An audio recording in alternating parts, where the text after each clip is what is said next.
ngakho kunqamuka ukube khona ngasoke lesi sikhathi la njengoba imizuzu isingamashumi amabili nesithupha ngaphambi kokuba kushayeke lona ihora ke lesithupha kulona uhlelo lwezindaba zomphakathi amabalengwe koze kube yilona ihora ke lesithupha sikuthulela zona nokho indaba ezihlukahlukene la ungakhohlwa kuba ingxenye ke yohlelo sixolisa kakhulu ngokunqamuka ukube khona nje la onjiniyela bamatasatasa ke banakho ukusebenza la ezinye zazo izinto la mawuzokhumbula umlaleli kade sikhuluma ngaloko udaba la uthinta yena umnomzane Julius Malema kanjalo ke naye umnomzane uJacob Zuma owabe ngimengameli kuleli ke phambili njengoba behlela ke la ukuhlangana ndawonye ke bebe netiye lapho bezodingida khona ezinye zezinto ngoba kushiwo la ukuthi ngawo impela sonto la isona isikhathi ukulindeleke nokho ukuthi ke la bekhulume ke ngasoke lesikhathi sikubikelele sikwamukele uma ngabe usanda ukuvulela ke owakho ke umsakazo la uhlelweni ngasoke lesi sikhathi edlule ngapha sibe siqhubeke nalo ke uhlelo. Okay, kufanele inamba mase ayinawo rijal kahle. Ayinawo ngizokhuluma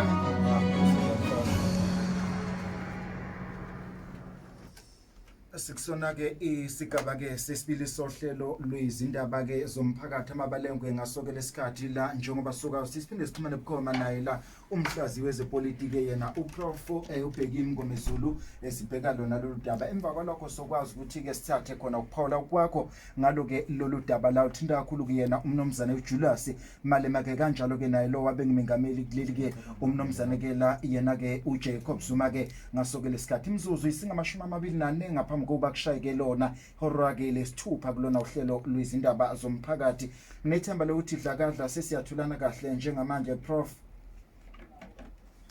Okay, Prof, besikade la asikubingeleleke futhi ke kusona isigaba sesibili sohlelo lwezindaba zomphakathi amabalengwe besubingelela nomlaleli ekhaya.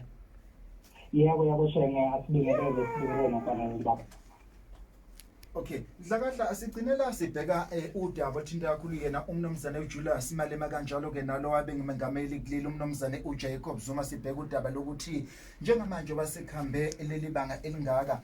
ikona kuphi singakulindela mhlawumbe ohlangothini lwezepolitiki ngoba sibone yena umnomzane la uMusimayimane wabe ngumholi weqembu leDemocratic Alliance eba nokuphawula ukuthile njengoba la sibone yena futhi umnomzane uJulius Malema ephendula ngesankahlo la ungabe kusitshela ukuthini ke futhi lokho ohlangothini lothinta ipolitiki kanjalo ke nakukhula ke kubona abaholi bezepolitiki ade ngicina ukukhuluma nawe ukuveza ukusobala ukuthi ukuhlangana kaMnomzane uJacob Zuma nomnomzane uJulius Malema ukhombisa khona ukukhula kodwa ke futhi sibona umnomzane umnomzane la uMusimayimane esephawula nongathi akwehlanga kahle kumnomzane Julius Malema. No, yabona shenge uma kufika kwezombusazwe kunalento ukuthi angeke sibe abangani waya sibe futhi sibenzisa njalo. Lokho kusho ukuthi ngabe isitha sami namhlanje ubongani wami kusasa kuye ngokuthi umgqegqo wezepolitiki uthini ngaleso sikhathi into abayibathi phecelezi political driven. Uma uzokhumbula ukuthi kunesikhathi lapho khona uJulius Malema babebukeka bengazwani nobaba uZuma. Futhi sikhumbula ukuthi uyena uJulius Malema owayesho ukuthi we kill for Zuma futhi singabulala